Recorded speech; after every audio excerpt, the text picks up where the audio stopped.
కొంతమంది పిల్లలు బుర్రలు పాదరసంలా పనిచేస్తూ ఉంటాయి. ఏ పనైనా ఉత్సాహంగా చురుకుగా చేసేస్తూ ఉంటారు. మంచి ఏకాగ్రతతో చకచక చలాకీగా నిర్ణయాలు తీసుకుంటూ ఉంటారు.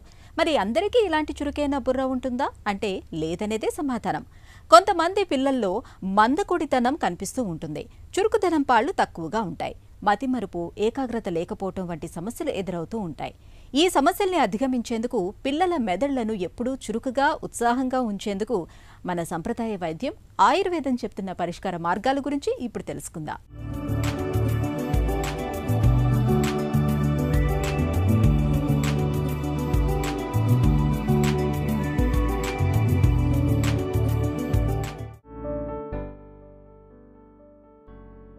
మెదడు మన మనుగడకు మూలాధారం.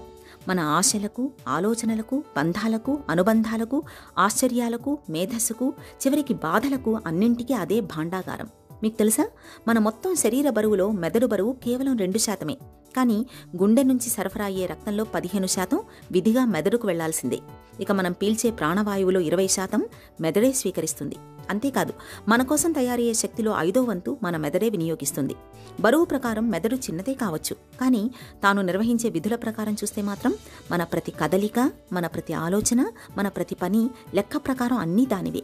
ఈ నేపథ్యంలో మన మెదడుకు రక్త సరఫరా తగ్గినా, తగినంత ప్రాణవాయువు అందకపోయినా మెదడు పనితీరు మందగిస్తుంది.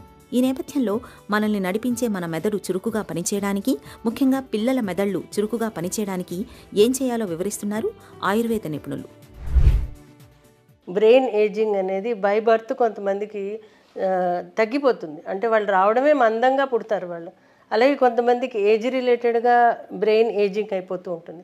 కాబట్టి ఈ ప్రాసెస్ని ఇన్హిబిట్ చేయడానికి, ఆపడం కోసం ఆయుర్వేదంలో రసాయన చికిత్స అనేది చెప్పారు.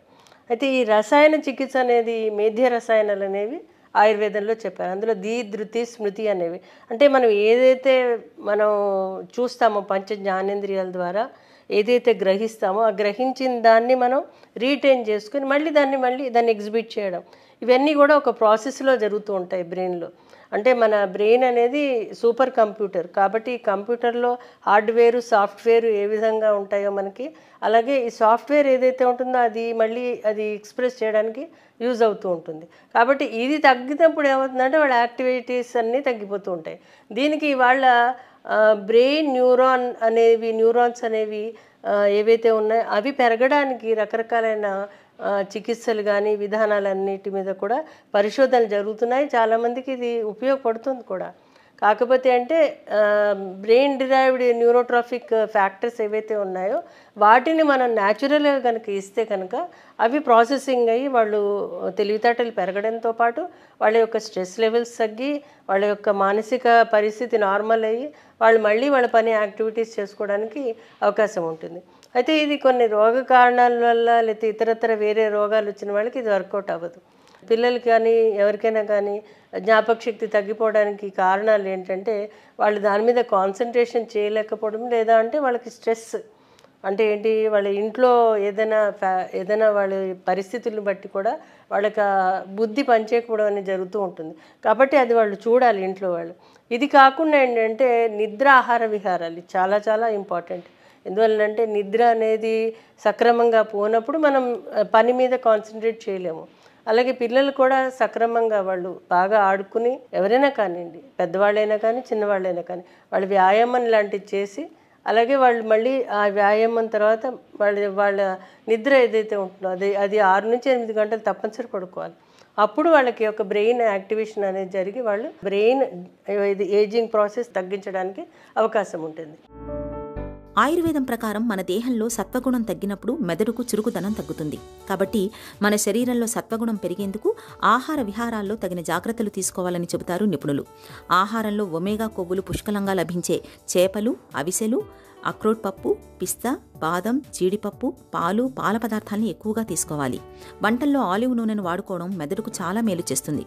చూడ్డానికి అచ్చం మెదడు ఆకృతిలో ఉండే అక్రోట్ గింజ పప్పుల్ని తరచుగా తీసుకోవటం వల్ల మెదడు పనితీరు చక్కగా ఉంటుంది. మెదడుకు మేలు చేసే పండ్లలో బెర్రీలు మంచివి. బీట్రూట్, చిక్కుళ్లలో ఉండే యాంటీ ఆక్సిడెంట్స్ మెదడు కణాలను దీర్ఘకాలం ఆరోగ్యంగా ఉంచుతాయి. ఇక చిప్స్, కోలాల వంటి జంక్ ఫుడ్, కొవ్వు ఎక్కువగా ఉండే ఆహారాలు మెదడు పనితీరును మందగింపచేస్తాయి. కాబట్టి ఇలాంటి వాటికి దూరంగా ఉండాలి. ఆహారం విషయం వచ్చేసరికి ఆహారంలో ఏంటంటే చాలా మందమైన ఆహారం తీసుకుంటున్నారు. పిత్తాన్ని పెంచే గుణాలు, రాజసికమైనది తామసికమైన ఆహారాలు తీసుకుంటున్నారు.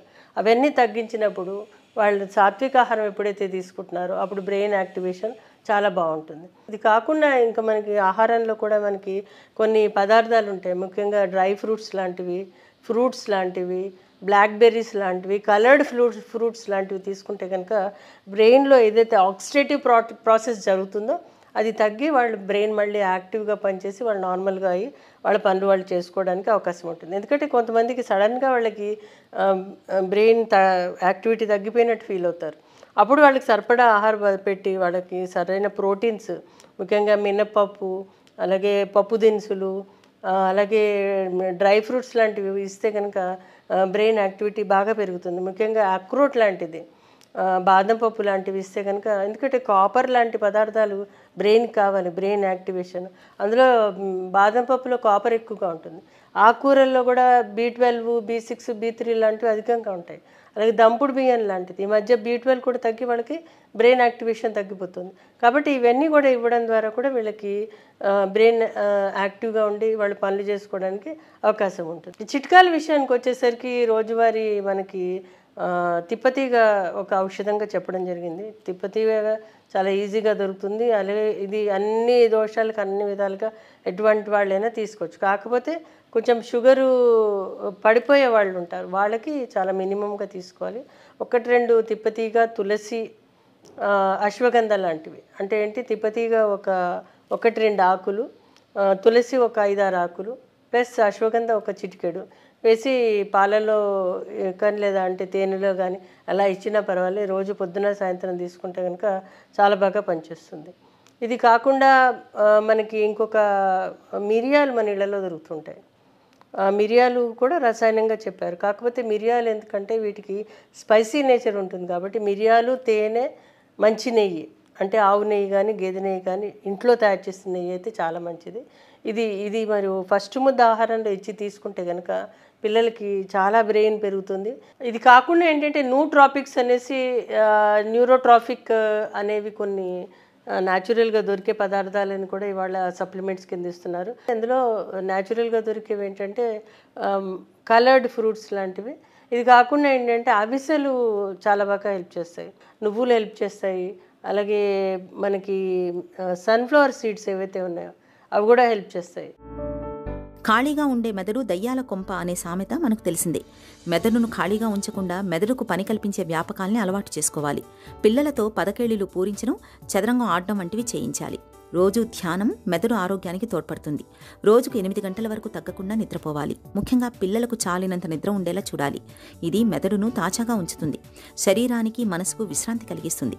మందకొడితనం మరీ సమస్యగా మారినప్పుడు ఆయుర్వేద నిపుణుల పర్యవేక్షణలో బ్రాహ్మీ రసాయనం, సరస్వతీ లేహ్యం, శంఖపుష్టి రసాయనం, సారస్వతారిష్ట వంటి ఔషధాలను కొంతకాలం పాటు వాడుకుంటే మంచి ఫలితం కనిపిస్తుంది.